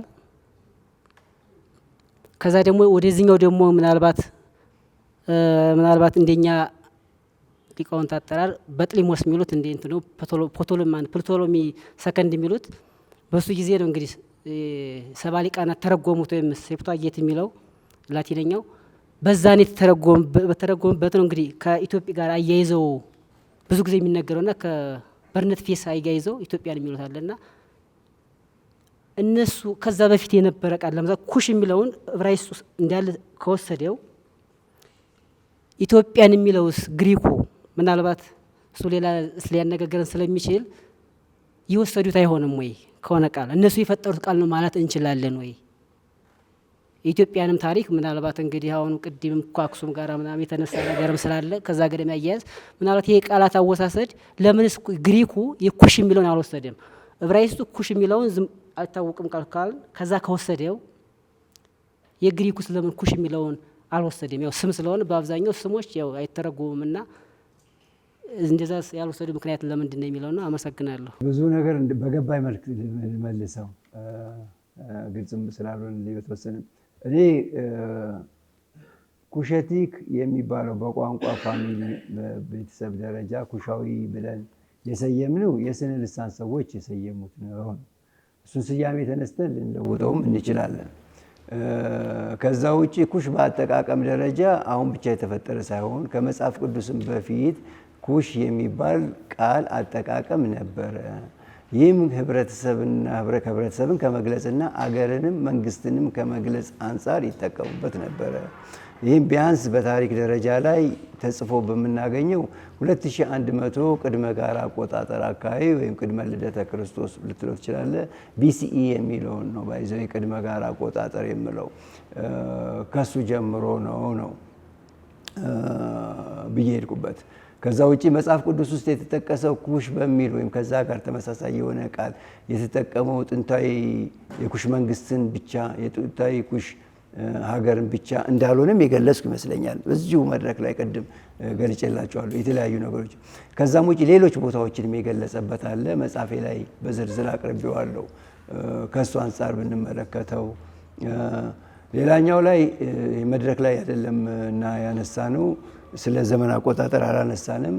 ቅድመ ጋራ አቆጣጠር የምለው ኮመን ኢራ የሚለውን ነው። በአሁኑ ጊዜ ሁሉንም በሚያግባባ መልኩ ጋራ አቆጣጠር ኮመን ኢራ ይባላል። ቅድመ ጋራ አቆጣጠር የምንለው ደግሞ ቢፎር ኮመን ኢራ የሚባለው ነው። በአማርኛ አጠቃቀም ላይ ለምሳሌ ቢፎር ኮመን ኢራ በመጽሐፍ ደረጃ ላይ ብዙ ጊዜ ስህተት ሆኖ ታገኘዋል። ዓመተ ዓለም ብለው ብለው ያቀርቡታል። ዓመተ ዓለም ማለት አይደለም ቢሲ ማለት ወይም ከቅድመ ጋራ ክርስቶስ ማለት ቅድመ ክርስቶስ ተብሎ የሚቆጠረው አቆጣጠር እዛ ውስጥ ባንገባ እና የኮመን የጋራ አቆጣጠርና የቅድመ ጋራ አቆጣጠር የምንለው ከዛ አንጻር ነው። በነገራችን ላይ እንደዚህ ውስጥ አልገባለህ እንጂ ወደዛ ውስጥም በዝርዝር አልገባም። የኢትዮጵያ ሲቪል አቆጣጠሩም ሆነ የግሪጎሪያን አቆጣጠሩ ለመነሻቸው ለዘመን መቁጠሪያቸው ከክርስቶስ ለምሳሌ ኢየር ኦፍ ኢንካርኔሽን ብለህ ከምትወስደው ዓመተ ስጋዊ ብለህ ከምትወስደው ክርስቶስ ስጋ ለበሰ ብለህ ከምትወስድበት ጊዜ በጽንሰ ሀሳብ ይመሳሰል እንጂ የሁለቱም አቆጣጠር ትክክል አይደለም። አሁን የሚያሳየን ክርስቶስ ተወለደ ተብሎ የሚታሰብበት ጊዜ በእኛም አቆጣጠር ይሁን በግሪጎሪያን አቆጣጠርም ደረጃ የምሁራኖች ሊቃውንቶች ባጠኑት ደረጃ ላይ አቆጣጠሩ ቢያንስ ልዩነት አለው በሁለቱም ደረጃ ላይ። እዛ ውስጥ ግን አልገባም። በዚሁ ልዝጋው። ምናልባት ለማወቅ ከፈለክ የዘመን አቆጣጠር የሚለውን ተመልከትና እዛ ውስጥ ደግሞ መረጃዎች አሉ። መረጃዎች ስል ተጨማሪ የምታነቧቸው ማለት ነው። ሌላ ሪፈር የምታደርጓቸው ይህን ስራ ላይ በዛ ላይ ይገልጹ። በአብዛኛው በተለይ በእምነት ላይ ያሉ ሰዎች ሊቃውንቶች ያጠኗቸው ስራዎች ናቸው እና እነሱንም መሄድ ይቻላል፣ ካልኩሌት ማድረግ ይቻላል። በራስም መንገዶች እንዴት ተደርጎ እዛ ደረጃ ላይ እንደተደረሰ ለማወቅ የሚያስረዱ በዛ ብቋጨው። ፕሮፌሰር እዚህ መጽሐፎ ላይ አማርኛ በጽሁፍ በጣም እየዳበረ የመጣው በሞክሼ ፊደላት የሚወከሉ ድምጾችን ከጣለ በኋላ ነው የሚል ቃል አለ። እኔ ነኝ ያልኩት እንደዚህ?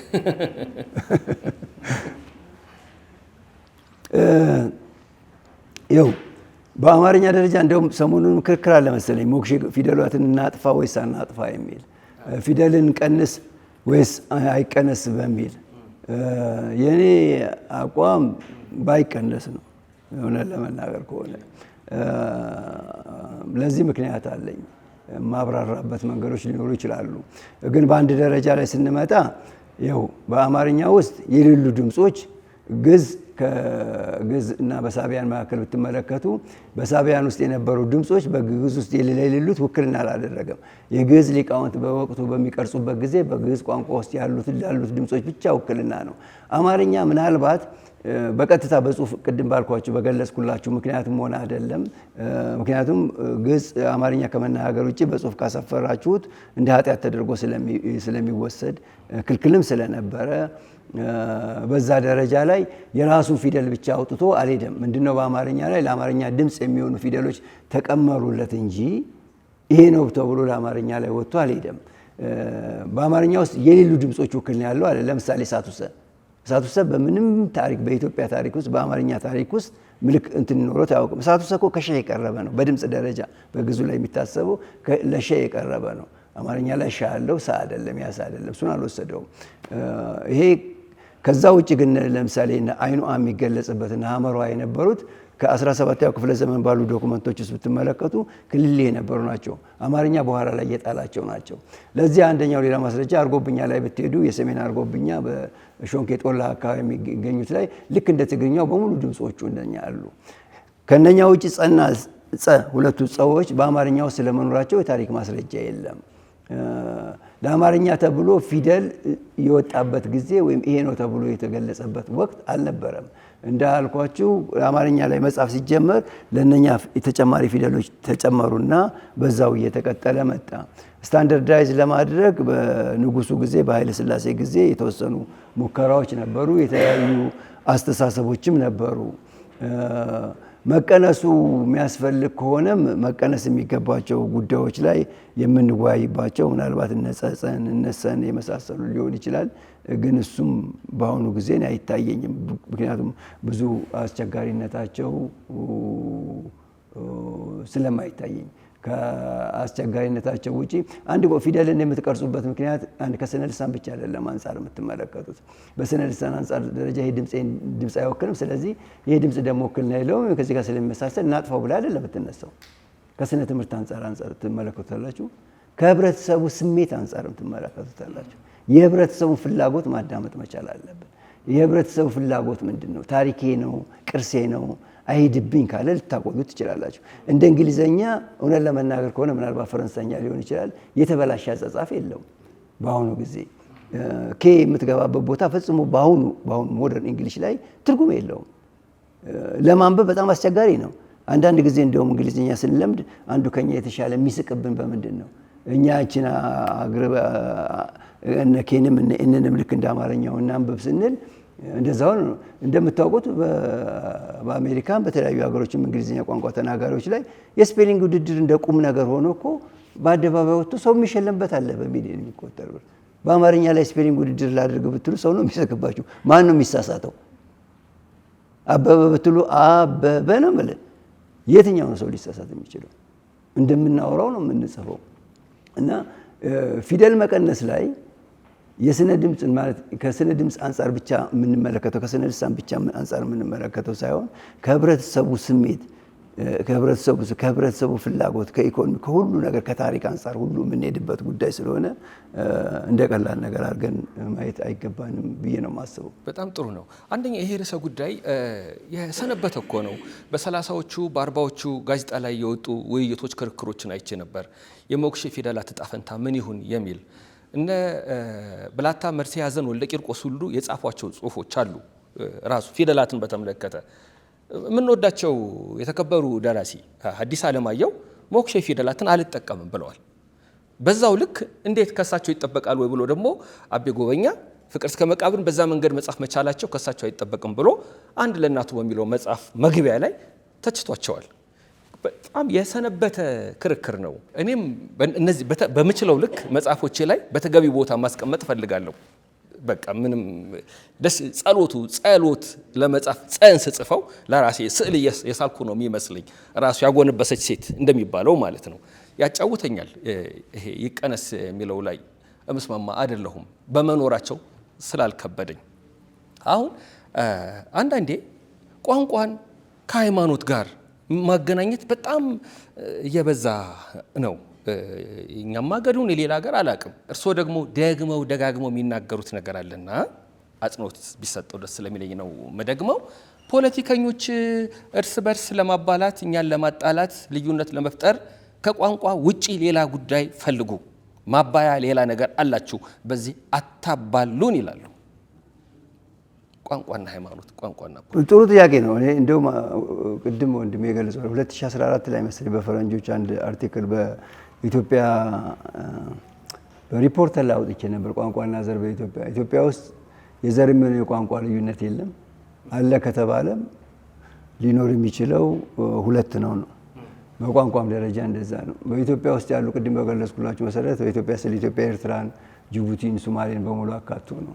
በቋንቋ ደረጃ እንምጣ ካል ውስጥ መሰነጣጠቆቹን በዳያሌክት ደረጃ በቋንቋ ልዩነቶች ካልመጣን በስተቀር በሙሉ አንድ ፋሚሊ ናቸው። ኤክሰፕት ኒያሎ ሳራን እና አፍሮዣቲክ የምንላቸው ናቸው። ከዛ ውጭ ቅድም የገለጽኩላችሁ ልዩነት ስንፈልግ በሰውነታችን ላይ እንደምንሄደው አይነት መበጣጠሱ እስካልወረድን በስተቀር አንድ ናቸው። በዘርም ደረጃ ላይ መዋሃድ ካሌለ በስተቀር እንደ ኢትዮጵያ ውስጥ ያሉ ህዝቦች የሚለያዩበት ነገር የለም። ስለዚህ በሌለ ልዩነት ላይ እንምጣ ነው። ለልዩነታችን ምክንያትና ሰበብ ሌላ ነገር እንፈልግ ነው። አሁን ያ ማለት ግን ቋንቋዎች በእኩል ደረጃ እየተማሩ ነው ወይ? ቋንቋዎችን ለማሳደግ በታሪክ ደረጃ አንድ አይነት ማለት ለሁሉም እኩል መንገድ ነበር ወይ? ስለዚህ እነኚህ ነገሮች ስለሌሉ አሁን እየተስተካከሉ መሄድ የለባቸውም ማለት አይደለም። የተስተካከሉ ቋንቋዎች መማር የሚገባቸው ሪከርድ መደረግ የሚገባቸውን መጠቀም የሚገባንን ብዙ ቋንቋ ማወቅ ጥቅም እንዳለው አውቆ በዛ መልክ መሄድ ያስፈልገናል። ያንን ለማራመድ ለሁሉ ፖለቲካ ማጠንጠኛችን ቋንቋና ዘር አይሆን። ምክንያቱም የሌለ ነገር ነው፣ ልዩነት የለውም በዛ ደረጃ ሲመጣ ነው። እሱን ያልኩት። ሌላኛው ላይ ምናልባት በአጻጻፍ ደረጃ ሁል ጊዜ ወደኋላ ልመልስና ያለው ችግር በአማርኛ ላይ ሰን ስትጽፍ በዚህ ጻፍ፣ ያችኛው ላይ ይሄን አትጻፍ፣ በዚህኛው ላይ ይሄን ጻፍ፣ በዚህኛው ላይ ይሄን አትጻፍ የሚል ህግ የለም። ለግዙ አለው፣ ምክንያቱም በግዙ ድምጾች ስለሚለያዩ። በአማርኛ የድምጾቹ ልዩነት በሌለበት ሁኔታ ኢቭን በጥንት ደረጃ ለምሳሌ ሰና ሰ በአማርኛ ላይ አልነበሩም። ያለው አንድ ሰ ነው። ያኛው ንጉሱ ሰ የሚባለው ወደ ሸ የቀረበ ነው። በግዕዝ ደረጃ በንበት ደረጃ ሸ የሚባል ድምጽ አለው። ስለዚህ ለሌለው ነው። አዲስ ቃል ሲመጣ ከሌላ ቋንቋ ስንወስድ በየትኛው ሰ ልንጽፈው ነው፣ በየትኛው ሀ ልንጽፈው ነው? ይህን በተመለከተ ፕሮፌሰር አምሳሉ አክሊሉ ነፍሳቸውን ይማርና አንድ ጊዜ መጥተው በዚህ ላይ ተወያይተንና ምን አሉኝ፣ በዚህ ላይ መጽሐፍ እያዘጋጀው ነው ብሎኝ ነበር።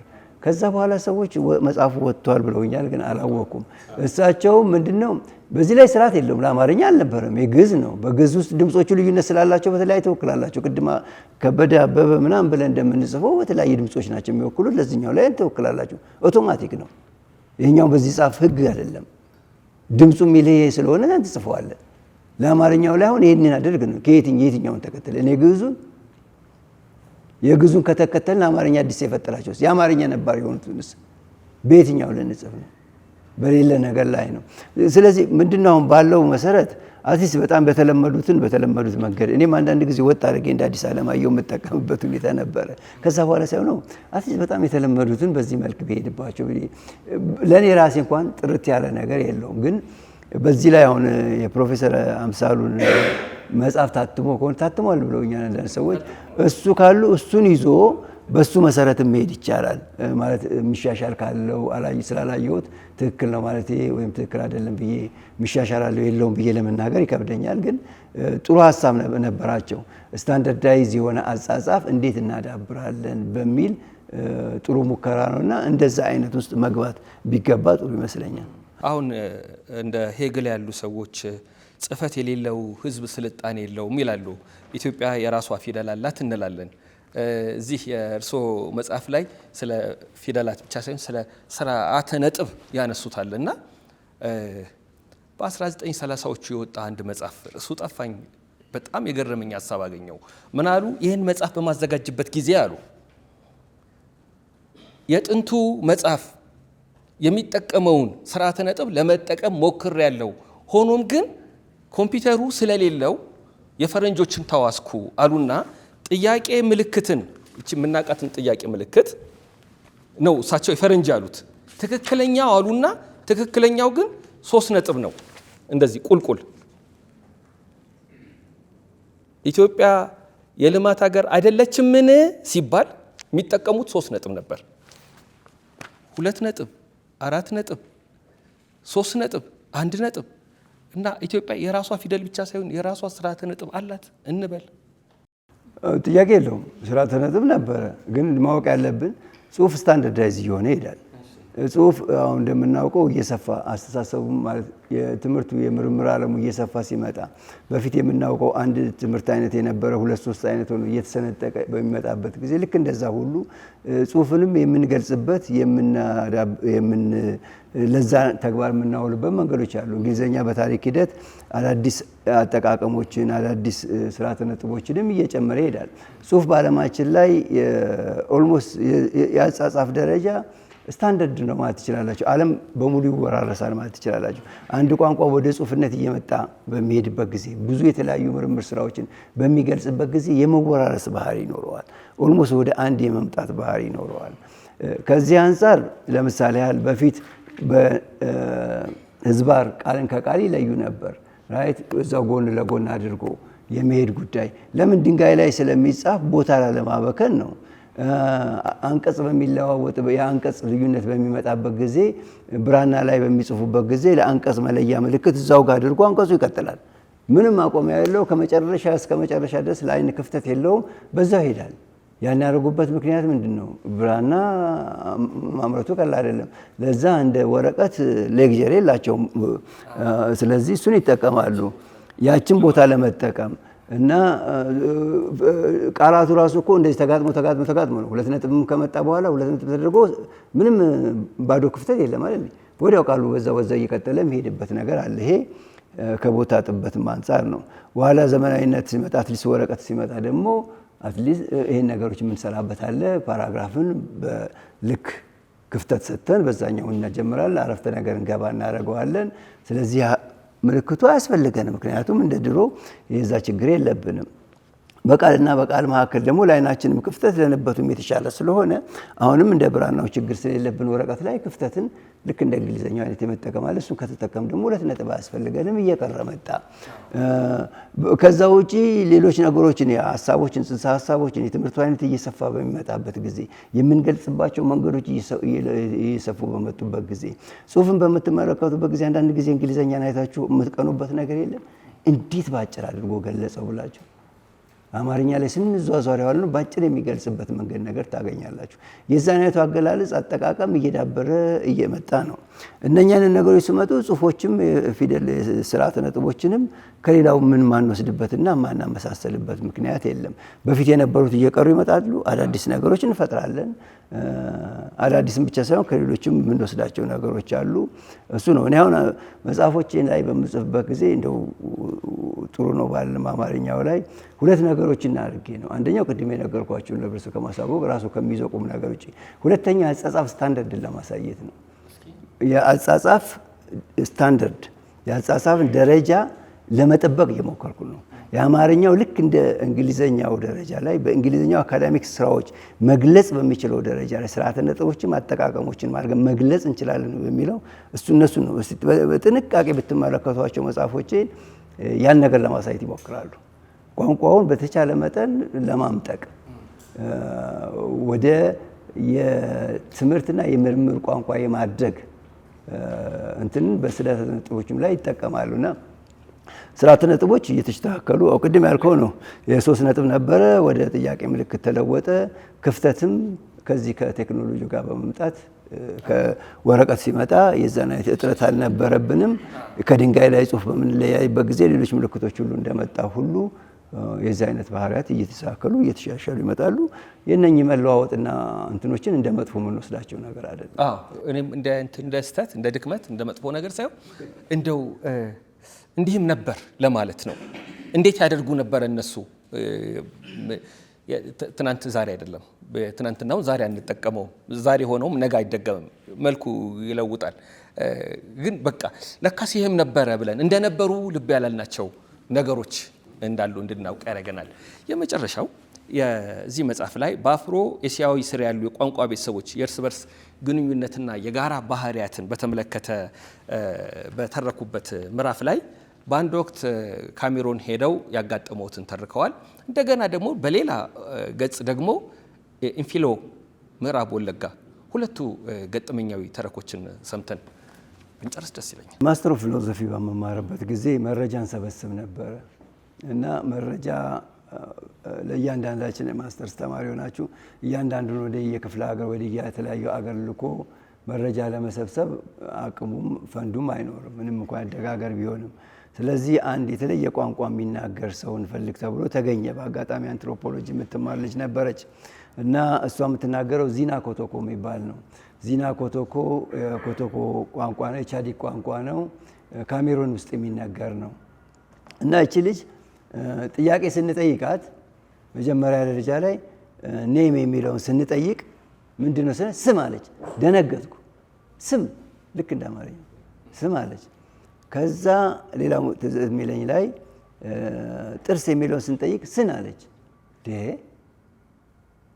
አሁን የአጋጣሚ አለ ስን ማለት በግዝም በትግርኛ ስኒ በትግርኛ ጥርስ ማለት ነው። እና የነኚህ መመሳሰሎች ከዛ በኋላ መቆፈር ሲጀምር ዚና ኮቶኮ የአፍሮዣቲክ ባህሪ ነው። እና እነኚህ ደግሞ እነኚህ ሁለት ቃላት በአፍሮዣቲክ ቋንቋ መልሶ በማዋቀር ደረጃ እንደ ቃል የሚዋቀሩ ናቸው። የዚህ ጉዳይ አጋጣሚ ይሄ ከታሪካዊ ስነ ልሳን አንጻር ቋንቋዎች ስታዩ እንደዚህ ደንግጣችሁ ወደ ታሪክ ትገባላችሁ። ከዛ በኋላ ቋንቋዎቹ እንደገና ባህሪ በማየት ወደ መልሶ ማዋቀር ሄዳችሁ ህብረተሰቡ ምን አይነት ግንኙነት ነበረው ብለን የምናዋቅርበት የምንለይበት ነው። የአጋጣሚ አይደለም። በጣም የተለያዩ ቦታ ላይ የሚነገሩ ቋንቋዎች ናቸው። እና ይሄ ነው። ሁለተኛው አንፊሎ የጠቀስከው የአይነታዊ ስነ ልሳን ጥናት እንደገና ስለ ታሪክ የሚነግረን መረጃ ምናልባት ጥሩ ምሳሌ ይሆናል ብዬ ነው። እሱንም ከአንድ ወዳጄ ጋር ዶክተር ደበላ ጎሹ ጋር ደንቢዶሎ አካባቢ ሄደን መረጃ እንሰበስባለን። 2005 በፈረንጆች ነበረ እና በዛን ጊዜ በምንሰበስብበት ጊዜ ስንሰበስብ ለቁጥር ቃል ሲሰጡን 1 2 3 የሚለው ላይ እነኚህ የአንፊሎ ቃላትን ሰጡን። ከዛ በኋላ ኦኦ ይጨምራሉ። አይ ቲንክ ገቶ ምናምን ነገር የሚል ነው። ከዛ 4 ስላቸው 4ቶ አሉ። 5 ስላቸው 5ቶ፣ 6ቶ፣ 7ቶ፣ 8ቶ እያሉ ቀጠሉ። ዋት እዛ ካያሉ ጆሮአቸውን ብቆርጧቸው አማርኛ አይሰሙም። ከአማርኛ ተናጋሪው ጋር ምንም ግንኙነት የላቸውም። ሙሉ በሙሉ ኦሮምኛ ተናጋሪ ናቸው። ቋንቋ ኦልሞስት ጠፍቷል። እነኚህ የምላቸው አንደኛው 72 ዓመታቸው ነበረ። ሌላኛው ሽማግሌ ደግሞ 90 ዓመታቸው ነበር ኢንተርቪው የምናደርጋቸው። ምክንያቱም ሌላው ቋንቋ ተናጋሪ በሙሉ አልቋል። ያገኘናቸው እነሱ ናቸው። እነሱም ሙሉ በሙሉ በቀን የሚጠቀሙት ኦሮምኛን ነው። አማርኛ ምንም አይሰሙ። የምንጠይቃቸውም በኦሮምኛ ነው መረጃው እንዲሰጡ የምንጠይቃቸው። ግን እነኚህን አስታውሰው ነገሩን ከአማርኛ ቋንቋ ተናጋሪ ጋር ምንም ግንኙነት አልነበራቸውም። እንደዚህ ከሆነ እነኚህ የአንፊሎ ቋንቋ ተናጋሪዎች በተወሰነ ወቅት ከአማርኛ ቋንቋ ተናጋሪ ጋር ግንኙነት ነበራቸው። ቦታው የትም ይሁን የት ቢያንስ ከአማርኛ ቋንቋ ጋር ግንኙነት ነበራቸው። ግንኙነታቸው ደግሞ የገበያ መሆን አለበት። ከገበያም ጋር የተያዘ ቁጥር ለመቁጠር የሚያስችላቸው እነኚህ ከ1 እስከ 3 ባይዘው በዓለማችን ላይ እንደ ኮመን የሚወሰዱ ናቸው። ከ1 እስከ 3 ህብረተሰብ በሙሉ ቋንቋው ማንኛውም ቋንቋ ከ1 እስከ 3 ቁጥር ይኖረዋል ተብሎ ይታሰባል። ከ4 በኋላ ያሉት ከሌላ ቋንቋዎች የተወሰዱ ሊሆኑ ይችላሉ። በኋላ በሂደት የሚደበሩ ናቸው። ብዙ ጊዜ አይታችሁ ከሆነ ራሳችሁ ልብ አድርጉት። አንድ ቦታ ብላችሁ አንድ ሰውን እዛ ቦታ ሰዎች ቆሞ አይተህ ታውቃለህ? ስንትና ስንት ይሆናሉ? ብዙ ናቸው ይላቸዋል። ከ4 በላይ ከሆኑ 5ም 6ም ቢሆን ብዙ ናቸው ነው የሚለው። 3 ከሆኑ ግን 3 ናቸው የሚላቸው። ልብ አድርጉና ብትመለከቱ ይሄ ባህሪ ምንድነው? አእምሯችን ኢሚዲየትሊ የሚለየው እስከ 3 ደረጃ ያለውን ነው። ከዛ በኋላ ያለው ብዙ ብሎ የመውሰድ ነገር አለ የማምጣት ላይ። ከዛ ነው እነኚህ ሰዎች እውነት ከአማርኛ ቋንቋ ተናጋሪ ጋር በተወሰነ ወቅት ግንኙነት ኖሯቸው ከሆነ ሰዎቹ ማለት አይደለም የቋንቋው ተናጋሪዎች በተወሰነ ጀነሬሽን ሩቅ ጀነሬሽን ወደ ኋላ ሄደ ማለት ነው። ያ ከሆነ አንዳንድ ሌሎች መሰረታዊ ከንግድ ጋር የተገናኙ ቃላት በአንፊሎስ መገኘት አለባቸው ብዬ አሰብኩ። ከዛ ውስጥ ለምሳሌ ጨው አንዱ ነው አይደል? ጨው ጥንታዊ ህብረተሰባት ሊስ መለዋወጥ ከጀመረበት ጊዜ ጀምሮ እንትን በሚበር ህብረተሰቡ ምግብ ለማጣፈጥ ምናምን የሚጠቀሙት ማንኛውም ይሄን ያህል ትልቅ ቴክኖሎጂ የሚጠይቅ አይደለም። ስለዚህ ጨው ምንድነው ስላቸው መጀመሪያ ስንጠይቃቸው ሶቂዶ አሉ። ሶቂዳ በኦሮምኛ ጨው ማለት ነው። ሶቂዶ ያሉት ኦ ደግሞ በእነሱ ቋንቋ ጨምረውበት ነው። ይሄ ከሆነ ምናልባት ያጠራጥራል አልኩና ጨው አይባልም አልኳቸው። በእነሱ ቋንቋ ኦ ጨምሬበት ጨው ላይ ኦ ብሎ ተነሱ። እናንተ ከመጣታችሁ በፊት ለየሮ እግዚአብሔር ማለታቸው ለነሱ ጸልየን ነበር። ቋንቋችንን ለማጥናት መጥተውልናል። የሮ አምላካቸው ጭንቅላታቸውን ከፍተን እነኚህ ሰዎች ቋንቋችንን እንዲለምዱ ብለን በቀላሉ እንዲለምዱልን ብለን ጸልየን ነበር። እንዴት አወቁ አንተ አሉ። ይሄው ጸሎታችን ሰመረ። ጨው ነው የሚባለው ነው ብሎ ከሚሞሪያቸው ውስጥ መጡ። አሁን ያን ተመስርተን 100% የአንፊሎ ተናጋሪዎች ከአማርኛ ተናጋሪዎች ጋር በፊት ግንኙነት ነበራቸው። መቶ ብለን መናገር ባንችልም የታሪክ ሰዎች ያንን እንዲያጠኑና እንዲመራመሩ መረጃ ተጨማሪ መረጃ ይሆናል። ዝም ብለን የምንጥለው አይደለም እና የቋንቋ ጥናት ከእነኚህ ከሁለት አንጻሮች ራሱ ፍንጭ ይሰጣል ለተጨማሪ ጥናት። ሊሆንም ላይሆንም ይችላል። የታሪክ ሰዎች ሌሎች መረጃዎች የታሪክ ሰዎች የማህበረሰብ ጥናት ሰዎች እንዲጠይቁ እስቲ በምን ምክንያት አገኙት የመሳሰሉ የሚለውን እንዲፈቱ መረጃ ይሰጣል ከሚል ነው እንጂ እኛ የቋንቋ ጥናት ተነስቶ እዛው ላይ ተነስቶ ይሄ ነው ብሎ መቶ የምንፈርጅበት መንገድ የለንም። ፕሮፌሰር ግርማ አውግቸው ደመቀ በጣም ነው ደስ ያለን። እንዴት ነበር ቆይታችን?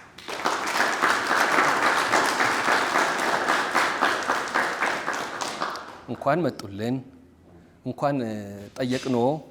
ሌላ ጊዜ ደግሞ እርስዎንም ሆነ ሌሎች የቋንቋ ባለሙያዎችን ጋብዘን እንዲህ ያለንን እውቀት የምናዳብርበት አጋጣሚ እንደሚፈጠር ተስፋ እናደርጋለን።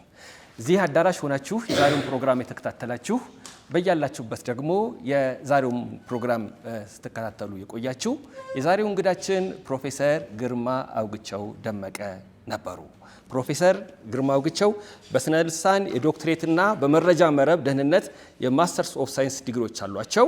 በቅርቡ በአማርኛ ካሳተሟቸው ስራዎች መካከል ቋንቋና ነገድ በኢትዮጵያ የኢትዮጵያ ሕዝብ ማንነትና ቅድመ ታሪክ ከቋንቋ አንጻር ቅጽ 1 እና ቅጽ 2 የኢትዮጵያ ዘመን አቆጣጠር ይገኙበታል። ዛሬ ቆይታ ያደረግነው ቋንቋና ነገድ በኢትዮጵያ በተሰኘ መጽሐፋቸውና ኩሽና ኩሻዊ ቋንቋ፣ ታሪክ፣ ሃይማኖትና ነገድ በተሰኘ መጽሐፋቸው ዙሪያ ነው። በእርግጠኝነት ብዙ ሀሳቦች፣ ብዙ ግራ መጋባቶች እንዳጠሩላችሁ ተስፋ አድርጋለሁ።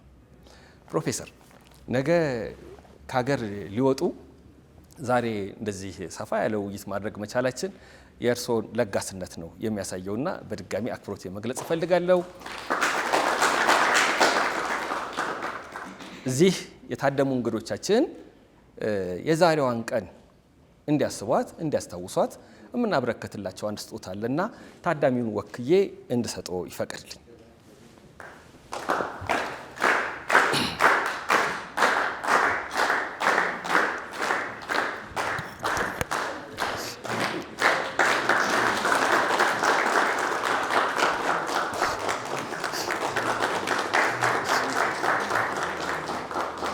እናመሰግናለን። ይህንን ዛሬ የተወያየንባቸውን መጽሐፎች በዋናነት የሚያከፋፍለው ክብሩ መጽሐፍት መደብር ነው። ጥቁር አንበሳ ትምህርት ቤት ፊት ለፊት ትራኮን ታወር አንደኛ ፎቅ ላይ ያለ፣ በየሱቆችም ታገኙታላችሁ። እናመሰግናለን።